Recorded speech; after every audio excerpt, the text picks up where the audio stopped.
अस्सलाम वालेकुम दोस्तों, मैं हूं Asif Ali Khan. Question answer series में एक बार फिर आप सबको खुशामदीद। आज कई सवालात आप लोगों के मेरे पास आए हुए हैं। पिछले कोई 1 महीने से मैं एक्टिव नहीं था यूट्यूब के ऊपर, तो अब जो है वो मैं आपके सवालात के जवाबात देने लगा हूँ वन बाय वन। पहला सवाल जो बहुत सारी तादाद में आया हुआ है वो हमेशा की तरह ज़िद, बच्चों की ज़िद को कैसे कंट्रोल किया जाए। वैसे तो इस पे मेरी कई वीडियोस डिटेल में मौजूद हैं, लेकिन एक शॉर्ट मैं आपको रिमाइंडर देना चाहता हूँ कि कोई भी टेंट्रम जो बच्चों के बनते हैं या बच्चे ज़िद करना सीखते हैं, देखिए पैटर्न को समझिए। किसी ख़ास जो है वो इवेंट को लेके कि बच्चे ने ज़िद की है, परेशान ना हो। पैटर्न कैसे बनते हैं? आपका बच्चा लेट सपोज मोबाइल फ़ोन जो है वो बहुत ज़्यादा यूज़ करता है, हर घर की बीमारी है ये। सारे वालिदैन इसकी वजह से परेशान हैं। अब क्या होता है कि आप उससे ये मोबाइल फ़ोन छीन लेते हैं और रख देते हैं। बच्चा शोर करता है, ज़िद करता है, रोता है और फिर आपसे संभलता नहीं है, तो फ़ौरी तौर पे आप उसको वापस कर देते हैं।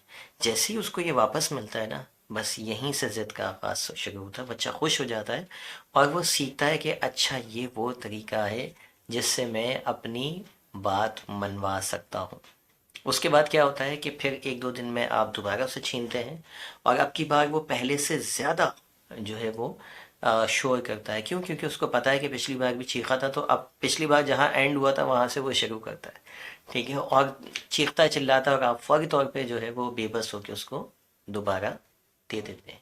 और उसका पैटर्न जो है यहाँ पर लाशोर में मजबूत होता चला जाता है।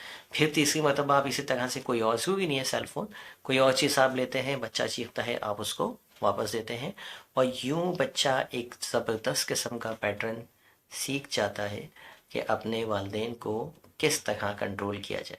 बजाय इसके कि आप उससे कंट्रोल करें, वो आपको कंट्रोल करना सीख जाता है। वो आपको, आपकी क्या कहना चाहिए, दुखती रग से जो है वो फ़ायदा उठाना सीख जाता है। और ये उसके लिए उसको बहुत तजर्बे की ज़रूरत नहीं है, ये 1 साल 2 साल का बच्चा भी ये सीख जाता है बासानी।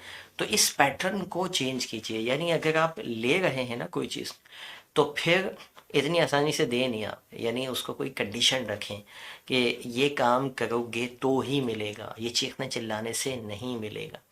तो जाके उसको समझ में आएगा कि मुझे कोई चीज़ क्यों मिलती है, उसके लिए मुझे कोई काम करना पड़ता है। ठीक है? अदरवाइज आप बेबस होते चले जाएंगे और वो बेहिस होता चला जाएगा और ज़िद्दी जो है वो बनता चला जाएगा।